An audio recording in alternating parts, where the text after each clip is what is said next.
Hi everyone, it's Dr. Noelle O'Connor here, and today we're going back to the basics. You know, staying healthy doesn't have to be complicated, and if you can automate the habits of self-care, you're halfway there.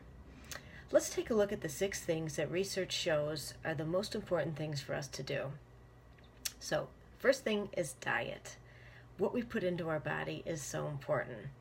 If we could look at food more as fuel or sustenance for our body and not quite as much something to either quell boredom or to kind of temporarily make us feel better, I think we'd be eating differently.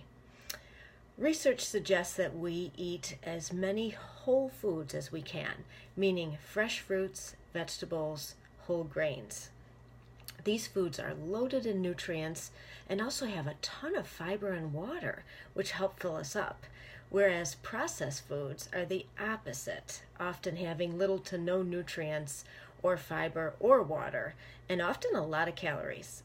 So we want to avoid those whenever possible, processed foods and sugars, and try to stick with our whole foods, okay? We could talk forever on that, but start there. Be mindful of what you're eating and why, and see if you can make some changes. Okay? Secondly is sleep. Now, this has changed so much in just the past few years. Many people are having trouble falling asleep, staying asleep, or just merely are not getting enough at all. And this is really problematic. Let's say we're going into winter. So research was done where they took 2 groups of people, one that got less than 7 hours of sleep and the other that got more, and they exposed them to the common cold. They found that those that got less than 7 hours of sleep were 3 times as likely to get sick. So if you want a boost going into winter, there it is. Get a little bit more sleep. The research shows this time and time again. So diet, sleep, what about exercise? Now, exercise plays a vital role in maintaining health.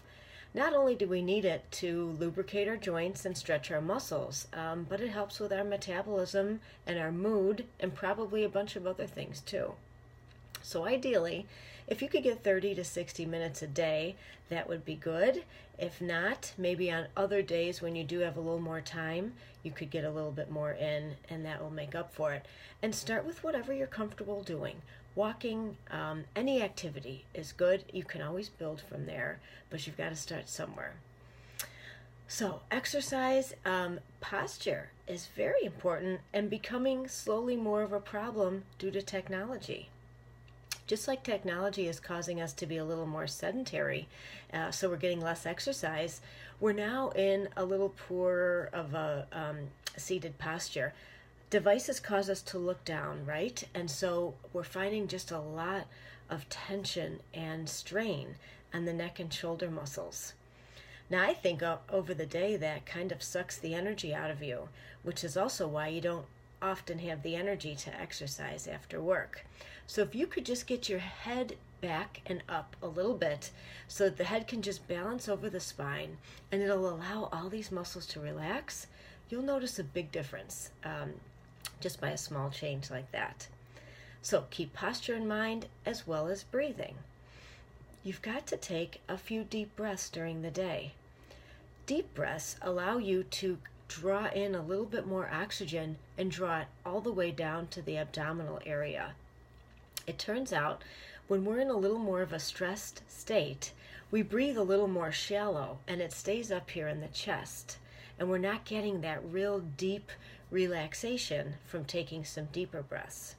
So as long as you're correcting your posture, sit up, take a couple deep breaths. If you're not sure, place your hand on your abdomen to see if you're breathing that deeply, and give yourself a moment to kind of relax and reset your posture and mood.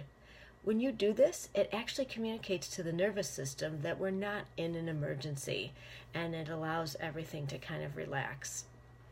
Okay? Lastly is connections. You know, this is the driving point behind everything that we do. Connections, whether it's loved ones or friends and neighbors, are really what most people point to when are surveyed who's thriving. Turns out it increases your life expectancy too. But your connections are important, and sometimes when we're busy, I think this is what we cut out along with exercise and sleep. And really none of these things are less important than the other. So we've got to find that balance and kind of get back to these 6 basics of health. So they're not difficult, but it requires a little bit of balance and kind of prioritizing. But always come back to these. You can always tweak them and make small changes, because small changes do make a difference.